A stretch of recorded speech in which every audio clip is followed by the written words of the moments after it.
Hey everyone. This is gonna be kind of a sun video. So why am I doing this one? Well, simply enough, as of today, I kind of went to a endocrinologist. You know, diabetes and stuff like that. If you've watched my previous videos, you would know that yes, I am type 1 diabetic, and being type 1 diabetic, that means I will be using certain diabetic tools. One of those tools, which is something I'm going to be showing off today, is going to be the G7 Dexcom.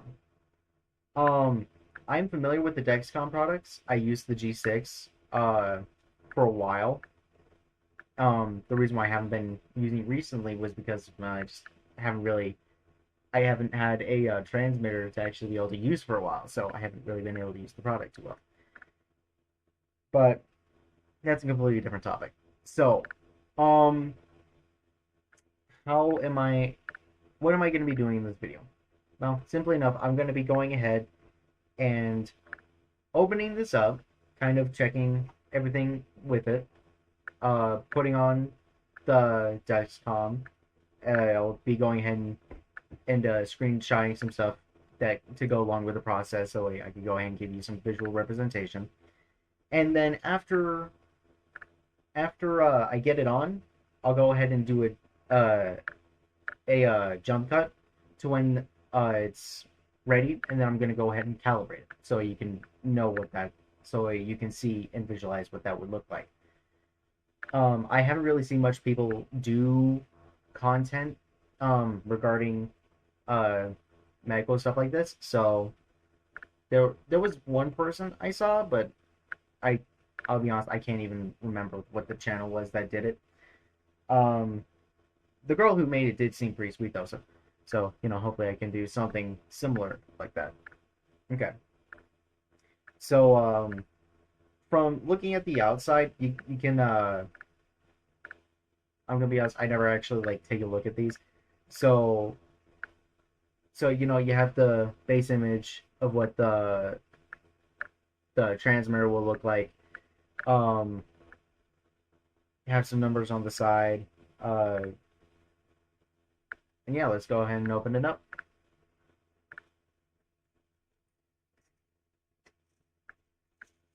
Unfortunately, I'm not gonna really be as gentle as I want to be with this. Clumsy fingers.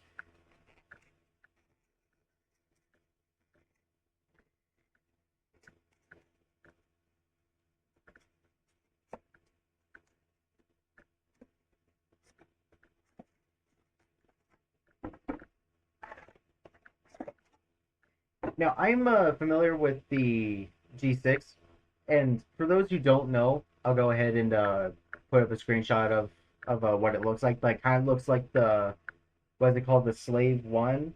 It's the ship that Boba Fett uses. It kind of looks like that. This, on the other hand, it looks a lot different from that. But yeah, I mean, I can probably take a guess where everything on this would be. So let's go ahead and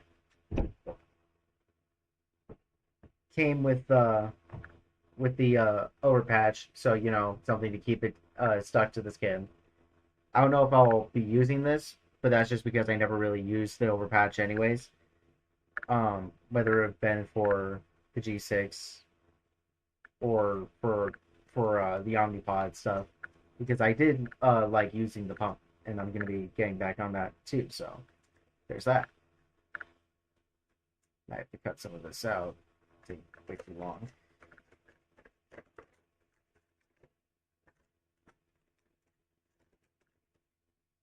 And so you have some basic instructions on here. Kind of looking over what all this is, telling you about how to get the app set up. Down here, you have how to actually put the sensor um on the body, and it's kind of just like a click. You go ahead and press the button, and it just kind of like shoots into your skin. But yeah, so simple, like, you know, uh, look for something that's more fatty, so it doesn't hurt as much. Uh, Go ahead, clean the area, and rotate the different sides so that way it's not scarring the tissue of that area, because that's something that you don't really think about too much until it starts to hurt a lot, whether that be for regular injections, stuff with the pens, or just installation of the monitors, the CGMs, or the pumps. Of course, on the other side, you have translation for Spanish. So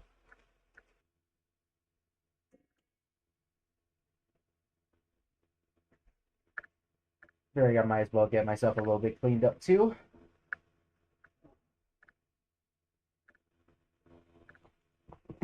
And, this stuff that you'll be seeing a lot of the time when working with diabetic stuff, anyways.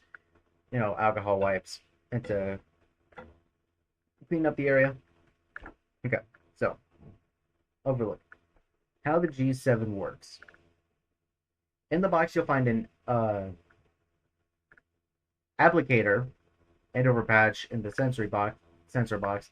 Later, you'll get step-by-step instructions for using them. Sensor and applicator. Inside the applicator is a sensor with a tiny wire that goes under your skin. I'm reading off the app, so I'm not being impartial about anything. Or I'm not being partial about anything. The sensor sends glucose readings to your phone every 5 minutes. The overpatch, after you put on the sensor, you must use the overpatch to help keep the sensor to your body.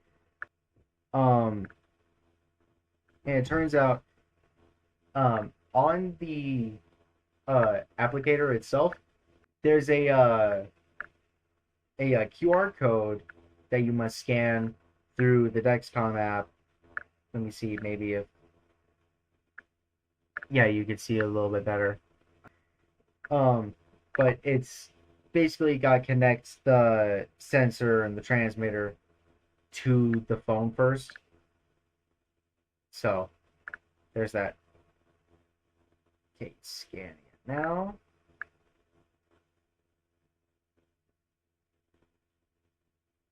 Sensor identified. Dexcom G7.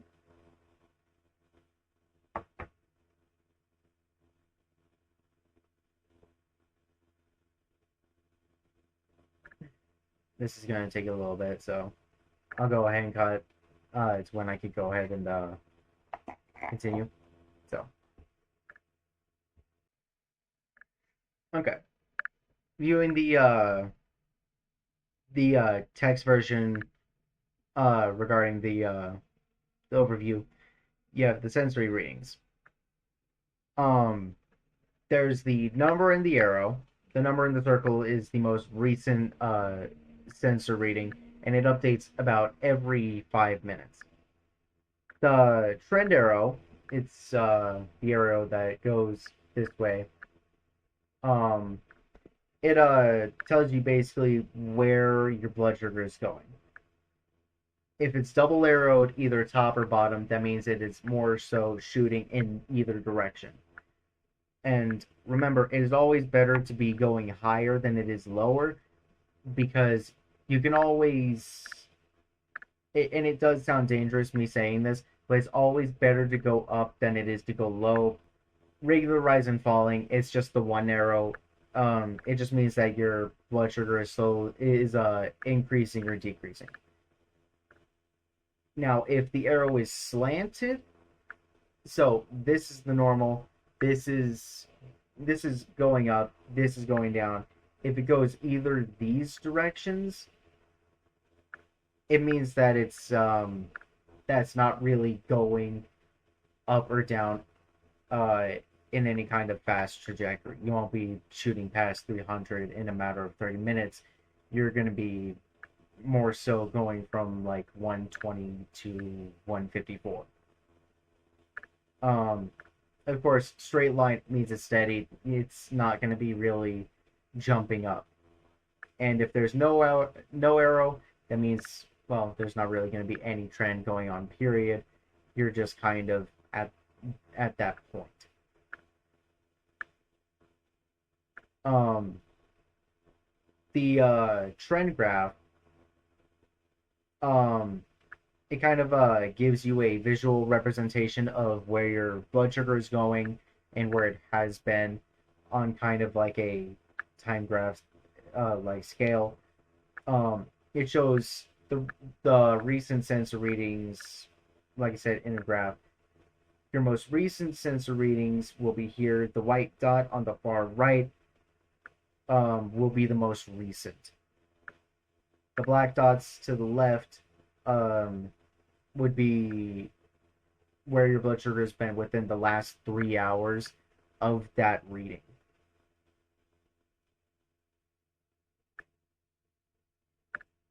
Sorry, just to make sure I didn't screenshotting enough.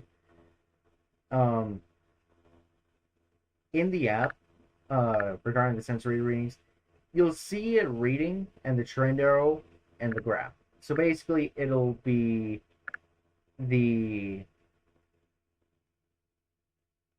the trend graph at the bottom, um, the bubble with the number of your blood sugar in the middle, and then the arrow, whether it be going up or down. Also, if you're noticing any reddish scars on my around my hand, it's just eczema. It typically tends to spark this time of year. Oh, it looks like that might even be bleeding. Ooh. All right.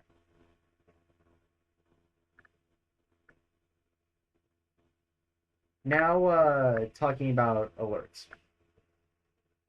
So alerts will let you know when your BG, your blood glucose levels, are going too high or too low.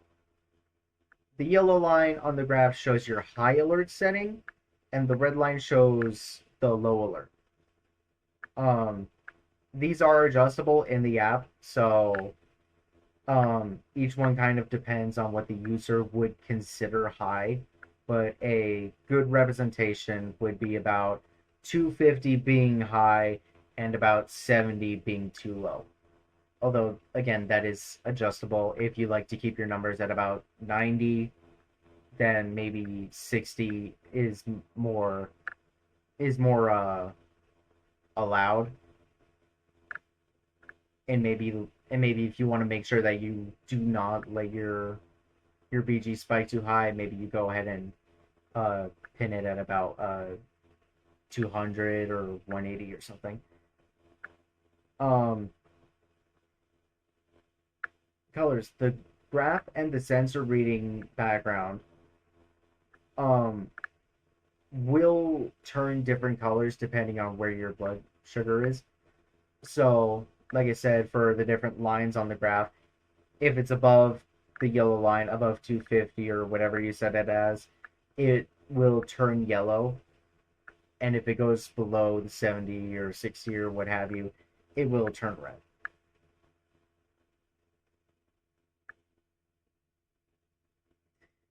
Now, urgent lows will let you know where your blood sugar is if it is below a below 55.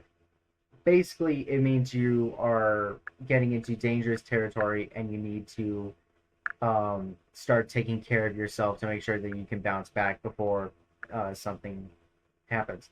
And an allergen low soon is basically telling you if you're dropping dramatically and you are within the 90 to 70 range or 90 to 60 range.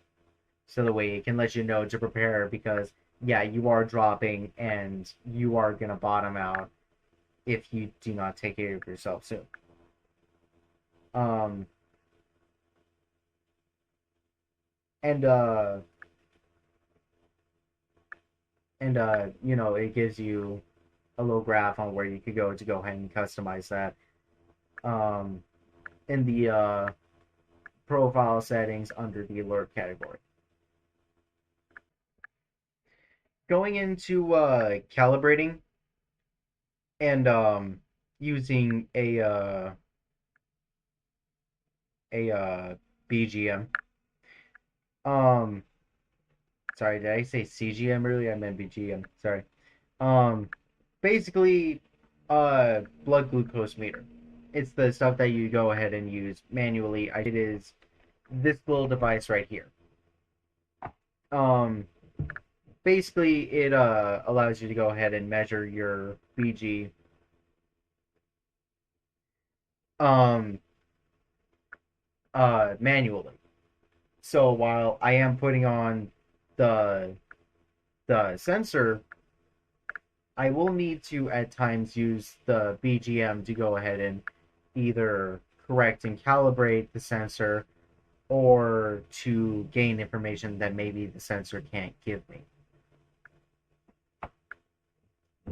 And so basically how you use those two properly is that you need both a number and an error in order to actually trust the sensor. Um, if you're missing either the number or the arrow, just don't trust the system. Go ahead and calibrate it. You need to know what you're doing if you're going to be treating yourself. I cannot stress that enough. You need to be aware. I was put into the hospital early this year because of a very stupid mistake like this, where I basically forgot to check myself and I overcorrected because of how I felt instead of the actual knowledge that I had on hand. Um,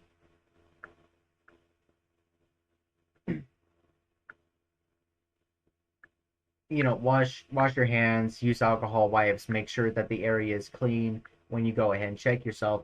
I will be going ahead and using another wipe to go ahead and check my BG after the jump cut. So, there's that. Um, and I guess they're deciding to put a little motto in this: no number or arrow, no CGM treatment decision. I wonder what the C means. Um, Now, how do you know when to go ahead and use the meter? Well, besides uh, not having a number or an arrow, sometimes the number can be off. Sometimes you'll need calibrating because it can waver a lot, actually. A lot. And so, while I did mention just a second before that you shouldn't give yourself insulin based on how you feel, it's also a really good indicator of where you are and what the where your blood sugar may be.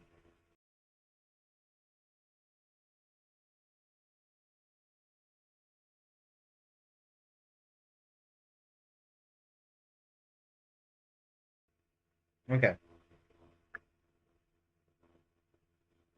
so the second step for when to use the BGM is trust how you feel. Use your BG meter to treat uh to uh test your BG levels when how you feel doesn't match what your sensor's reading. So, for example, if you're exercising and start to feel dizzy, but your sensor's saying that you're in the target range with a steady arrow, don't ignore the symptoms. Make sure that you're doing fine using the BG meter. Sit down, have some water, and depending on how you're reading, um, go ahead, give yourself some insulin, or treat yourself to a little protein bar or something. Make sure you're not bottoming out. Make sure you're not shooting up. And so I guess in other words, when in doubt, get your meter out.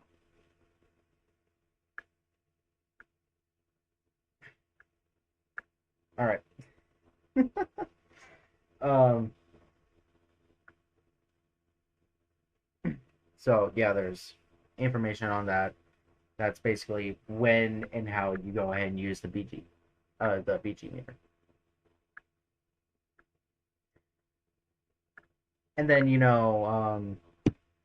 it's just giving you information like don't wear a Dexcom sensor during an MRI or diathermy treatment because it's the stuff in the device. There is metal, there's wiring and stuff like that.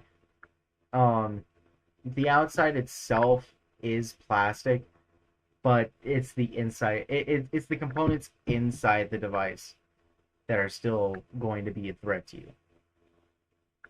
And start sensor. So this is the part where I go ahead, make sure I get cleaned up. I am going to go ahead and put it on my left arm because for some reason recently I've been sleeping on my right, so might as well go ahead and use the left arm so I'm not killing myself at night.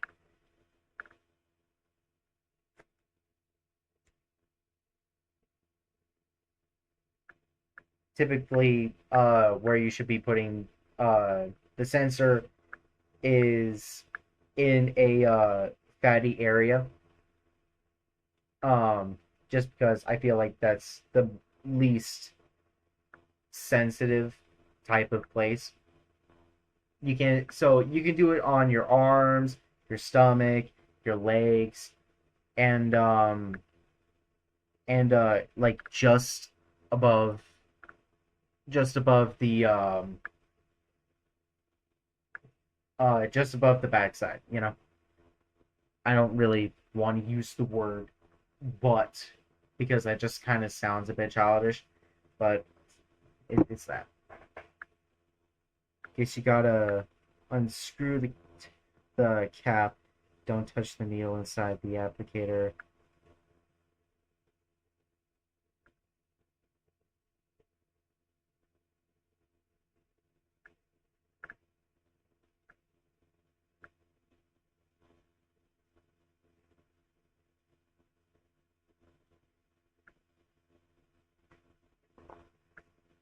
Oh, okay. So this is kind of what it looks like. See, it has a little needle, kind of like right about here. Don't touch the needle inside the applicator. I didn't, just kind of point that out there. Go ahead and rub a little bit more.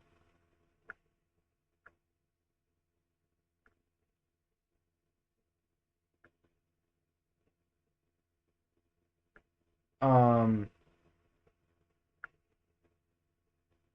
Use applicator to insert sensor. Relax any muscles near site. Push down applicator against your skin until the clear ring disappears. So probably like this, so about this area, until this all disappears into the device. I'm assuming that goes ahead and primes it. And then keep it pushed down, and then you go ahead and press the button. So I haven't done this in a while, so if I jump, just know that it only hurts slightly. Okay, so okay, okay. 5, 4, 3, 2, 1.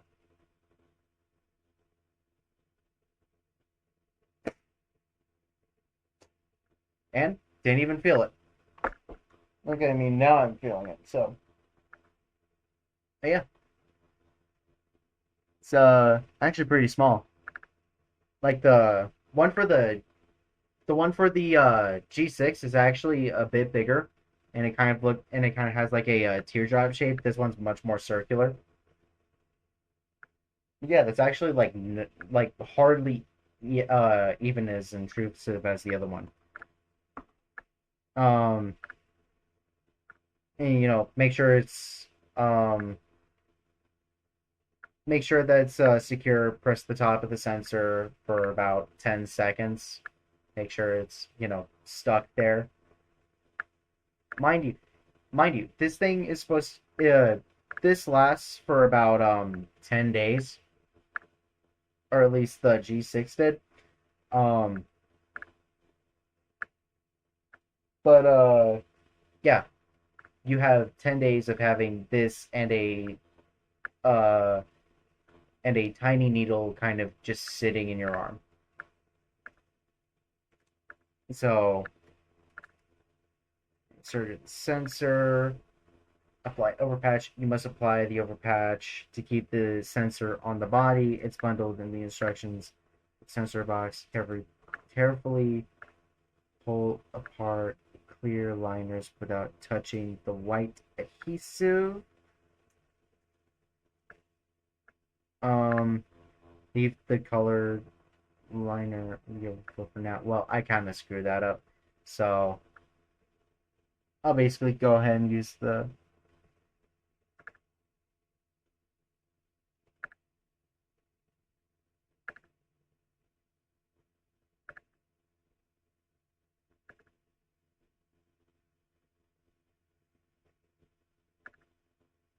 It's a beauty. Okay, but yeah, that's basically about it. You just gotta make sure that you line it up over the patch. Make sure that it's rubbed in because this is supposed to be an adhesive to keep it in place the whole time. Considering the size of it, I don't doubt that it could probably hold there without really being messed with by any fabrics or anything. Um, because like the size of it, it's very hard to like get under it. So I could kind of see that as actually quite a good bonus. So, my recommendation so far, I'm liking the Dexcom the G7. I haven't even actually started using it yet. So, yeah, there's that. Um oh, and as it turns out, that's not even the best part because this isn't even the actual.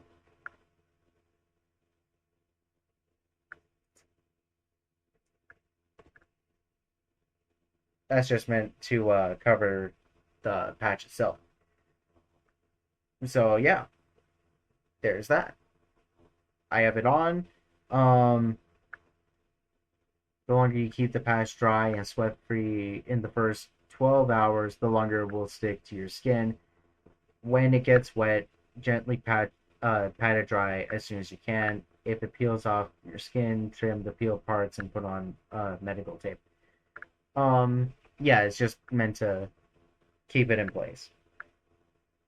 And it's searching for the number right now.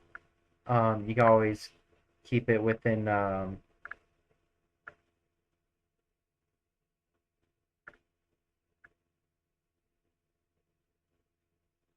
Okay, you always gotta keep it within 33 feet of the sensor.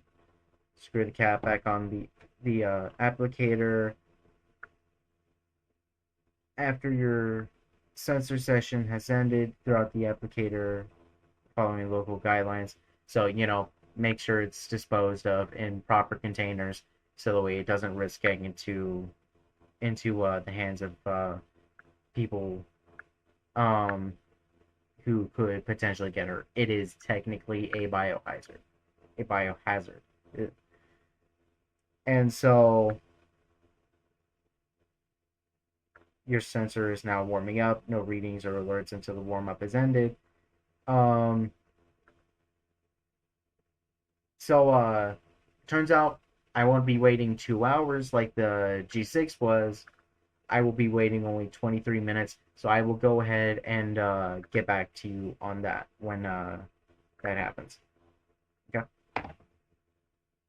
See you in a bit. And we're back. Call me Logan Paul because I have made a severe lapse in my judgment, and here's why. So, like I said, it's always better to go high than low. There is much higher a ceiling than there is low floor. Unfortunately, in that same regard, you also have a much easier time of shooting up than you do going low, simply just because of the stuff that you eat. And as it currently says on my Dexcom, nothing, because it says high, HIGH. So I'm gonna go ahead and check myself, give myself the appropriate insulin, and then and show you what my nightly routine is, since it is also ironically that time of the day. So for me specifically, and so do many other people, we go ahead and use Novolog and Lantus. Novolog is a short-term, fast-acting insulin, while Lantus, this is specifically the one that I've been instructed to start no longer using, but as I don't have the new Lantus in yet, I'm going to be using this one for tonight. But yeah, and typically, how the long-acting one works when in a case like mine is that you have the fast-acting one that you take throughout the day to go along with the different meals, but the Lantus, the long-acting one, you take specific amounts. Me, I will be taking about 21 units. And some of you maybe, and some people may realize that maybe that's a bit higher of an amount, but to be fair, my health isn't exactly the best. So I'll go ahead and get myself prepared. Okay, so Lancet, this thing, basically put these in here, pop the top off. You know, it's meant to stab you, basically. Prime it.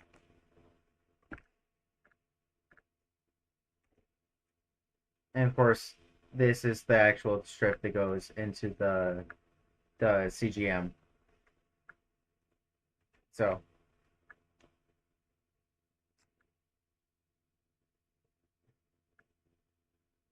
I'll go ahead and do my right hand. Typically, I use these three fingers on either hand. So that's just what works for me. And typically, you do the outside. So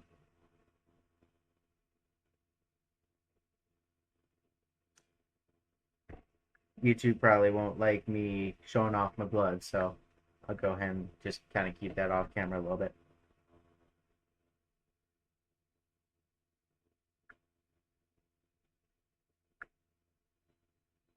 So this is not a good number, but it's also one that, while pretty bad, is also a really good thing to show people. My current number is 472.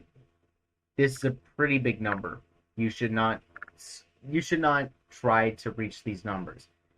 Avoid them as much as you can. I am just the living test dummy for this context and video, partially because I ate both a salad and 2 things of ramen, so my health was already out the window to begin with.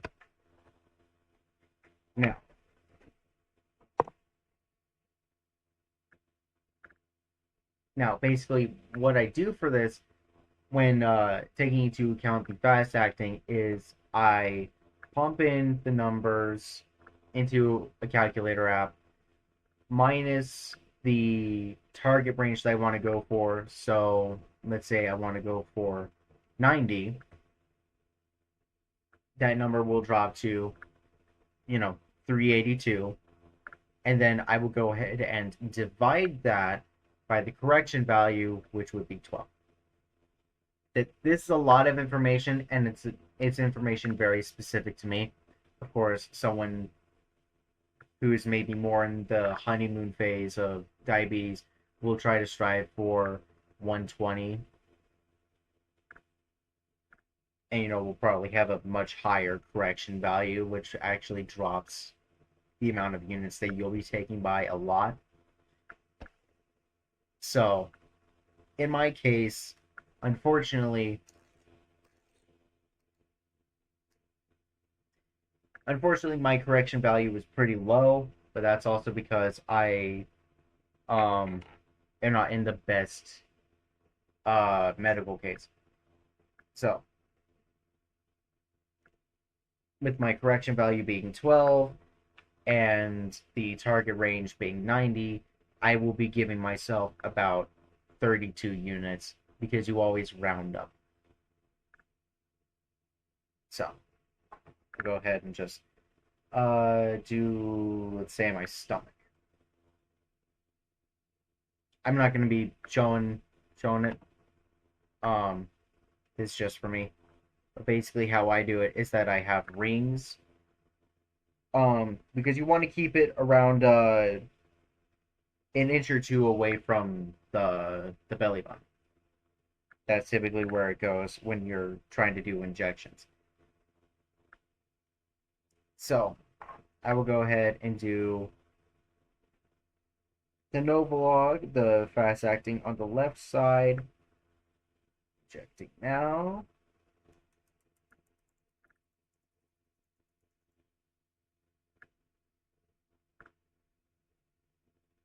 And basically how the flex pen work is that you kind of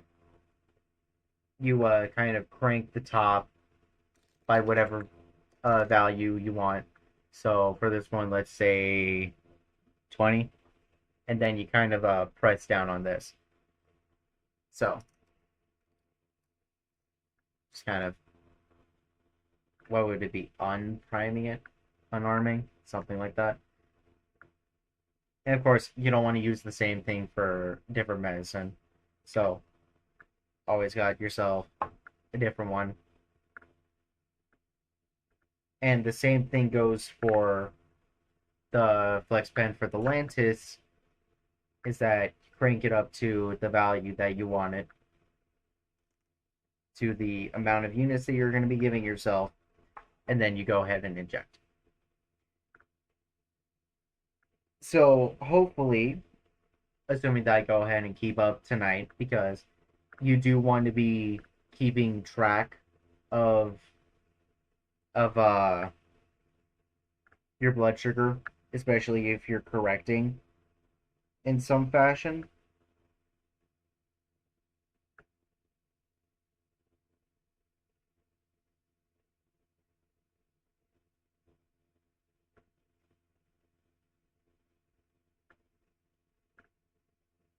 Oh, yeah. Always burns like potassium. That's very specific. That's a very specific thing to call out. And the context behind that is when you're in the hospital, uh like I've been, um you get the IV fluids, and sometimes they'll go ahead and put potassium in the mixture, in the IV fluid. Um and when it first goes in, it typically burns a bit. And so that's something that I kind of like piece together, is that similarly between those two, they do tend to burn. Um, Not saying that they're the same. I'll go ahead and look into that if I'm honest, because I've never actually put more than two brain cells together on that.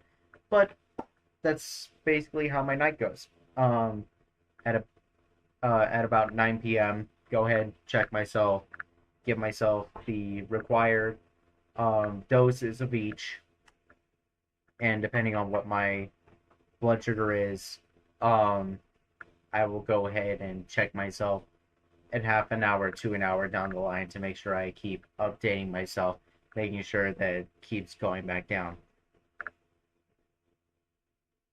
So for now, um,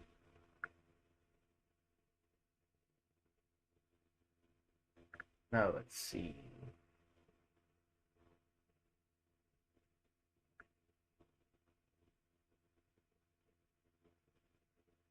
actions, history. Um, oops.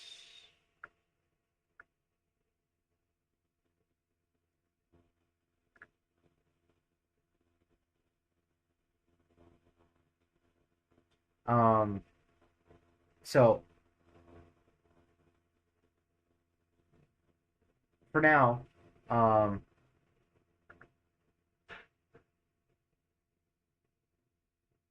this is what you may see in your notifications. Like I said, it's still gonna be saying that I'm high for a bit.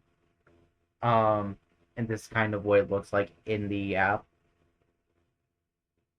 Um, of course, like I said, I've been high this whole time, so it's not gonna look good either way.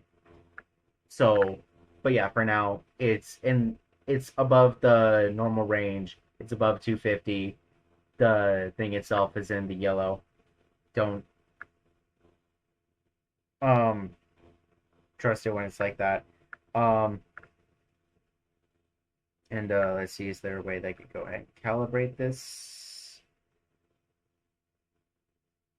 Doesn't look like it right now.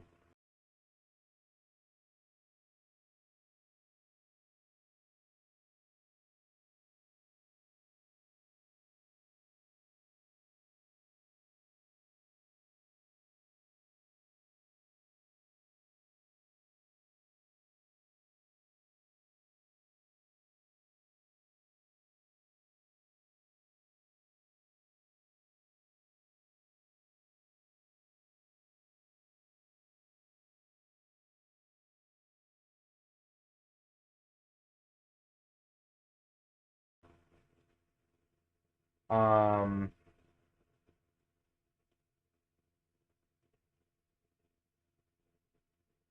but yeah, quickly going into it real quick. You could go into alerts, and you could see um the urgent low is about 55, or urgent low soon is on. Low is 70, high is 250. Um, rising fast and falling fast. I should probably go ahead and turn those on. So,